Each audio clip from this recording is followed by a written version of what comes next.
Assalamualaikum warahmatullahi wabarakatuh.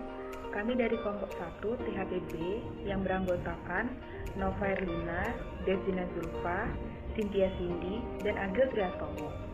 Di sini kami akan mempresentasikan hasil kerja kami mengenai bakteri patogen yaitu Clostridium dan hubungannya dengan makanan. Pokok pembahasan yang akan kita bahas pertama yaitu karakteristik dasar dari Clostridium. Di sini kami membahas dua jenis Clostridium, yaitu Clostridium botulinum dan Clostridium perfringens. Yang pertama yaitu Clostridium botulinum. Karakteristik dasarnya adalah bakteria berspora, berbentuk batang, gram positif, dan bersifat anaerobik. Spora dari Clostridium botulinum ini tersebar di dalam tanah, tumbuh-tumbuhan, isi usus hewan mamalia, unggas, dan ikan.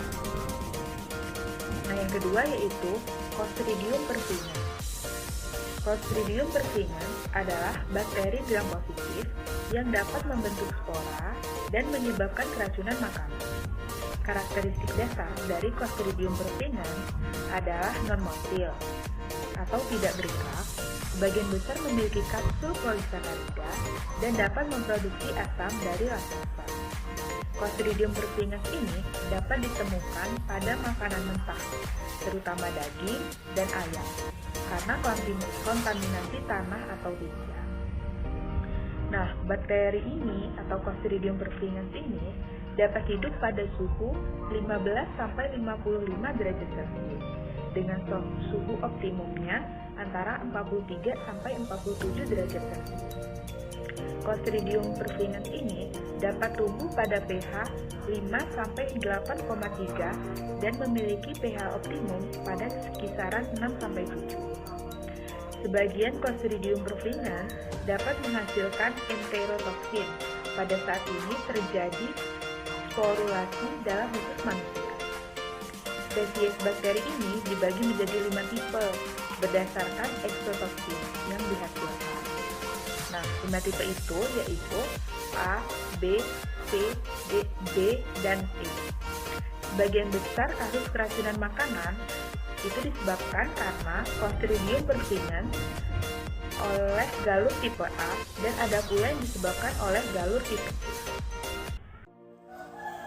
Oke, assalamualaikum warahmatullahi wabarakatuh. Perkenalkan, nama saya Agil Triastomo dengan NPM 19140510056. Nah, di sini saya akan menjelaskan tentang dampak dari Clostridium botulinum. Yang pertama adalah dampak terhadap makanan. Secara umum, makanan terkontaminasi oleh bakteri Clostridium botulinum dapat menimbulkan masalah penyakit yang dinamakan botulism. Pada kasus keracunan pangan, botulism terjadi akibat intoksikasi neurotoksin yang diproduksi oleh bakteri Clostridium botulinum. Makanan akibat toksin Clostridium botulinum biasanya agak lambat. Pada kebanyakan kasus, gejalanya dapat muncul setelah 2 jam. Pada beberapa kasus, sampai 36 jam, akan tetapi gejala dapat tidak dikenali sampai 8 hari. Clostridium botulinum sebenarnya jika dikonsumsi tidak akan masalah jika belum mengeluarkan toksin ataupun neurotoksin, sehingga tidak akan menimbulkan penyakit terhadap yang mengkonsumsinya. Dan juga untuk hidup, Clostridium juga memerlukan nutrisi dari maka bahan pangan yang terdapat di hidup tersebut. Terima kasih. Selanjutnya akan dijelaskan oleh Nova. Assalamualaikum warahmatullahi wabarakatuh. Nama saya Nova Erlina, NPM 1914051006. Saya di sini akan menjelaskan tentang dampak Clostridium perfringens terhadap makanan. Clostridium perfringens biasanya terdapat pada makanan yang dibiarkan tanpa pendingin yang cukup, seperti pada daging, semur, dan kuah. Bakteri Clostridium perfringens dapat membentuk spora, di mana dapat masuk ke dalam air melalui debu atau tanah, kotoran hewan, makanan, serta limbah. Jika makanan atau minuman dan air bersih tercemari air tersebut, maka dalam keadaan yang memungkinkan bakteri akan masuk dan mengeluarkan racunan sehingga makanan atau minuman tersebut mengandung racun, dan bila dikonsumsi dapat menyebabkan keracunan makanan. Akan tetapi, untuk menyembuhkan efek keracunan, sejumlah sel hidup harus terkonsumsi. Oke, di sini saya akan menjelaskan dampak Clostridium botulinum terhadap manusia. Clostridium botulinum adalah bakteri yang menghasilkan racun saraf botulin yang menyebabkan kelumpuhan otot, juga merupakan agen botulin utama di botox. Manifestasi gejala yang timbul pada botulism akibat keracunan pangan antara lain adalah kram perut, pandangan buram, kesulitan bernafas, dan kelemahan otot. Biasanya didahului dengan kelemahan otot yang dipersarafi saraf kental yang berfungsi mengatur gerakan mata, wajah, mengunyah, dan menelan. Selain itu juga telah dijelaskan sebelumnya bahwa dampak dari Clostridium botulinum adalah 2 jam setelah mengkonsumsi makanan yang telah terkontaminasi oleh Clostridium botulinum. Itu saja, selanjutnya akan dijelaskan oleh Nova Herlina tentang Clostridium perfringens. Selanjutnya saya akan menjelaskan tentang dampak Clostridium perfringens terhadap manusia. Gejala keracunan dapat terjadi sekitar 8-24 jam setelah mengkonsumsi pangan yang tercemar. Bentuk vegetatif bakteri dalam jumlah besar. Di dalam usus, sel-sel vegetatif bakteri akan menghasilkan enterotoksin yang tahan panas dan dapat menyebabkan sakit. Gejala yang timbul berupa nyeri perut, diare, mual, disertai muntah.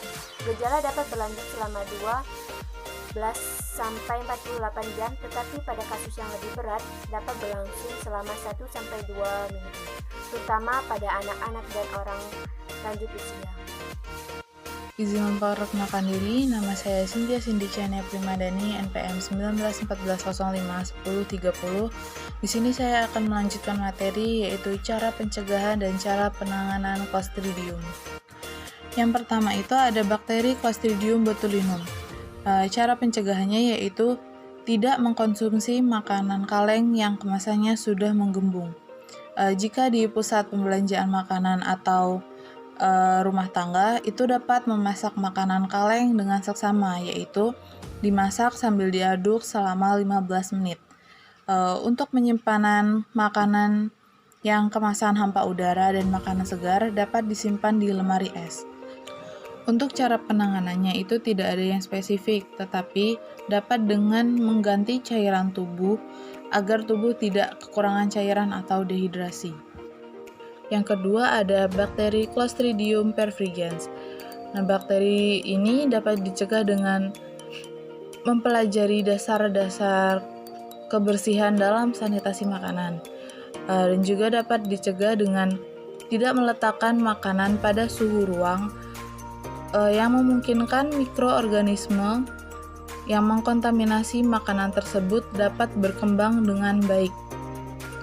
Yang terpenting itu tidak memasak makanan setengah matang atau harus memasak makanan dengan matang sempurna agar terhindar dari infeksi dan keracunan. Cara penanganan Clostridium perfringens jika masih awal dapat dilakukan dengan mengganti cairan tubuh yang hilang dan istirahat yang cukup. Namun, jika semakin parah, dapat diberikan penisilin.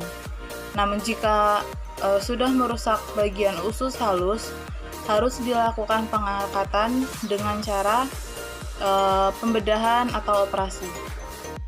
Kesimpulannya adalah poin yang pertama, Clostridium merupakan bakteri yang bersifat patogen dan berbahaya karena mengeluarkan racun yang disebut tetanosplasmin. Racun tersebut bersifat neurotoksin karena dapat menyerang daerah syaraf tepi pada manusia dan menyebabkan kejang otot. Poin nomor 2, makanan yang mengandung Clostridium, maka makanan tersebut dapat menyebabkan keracunan jika dikonsumsi.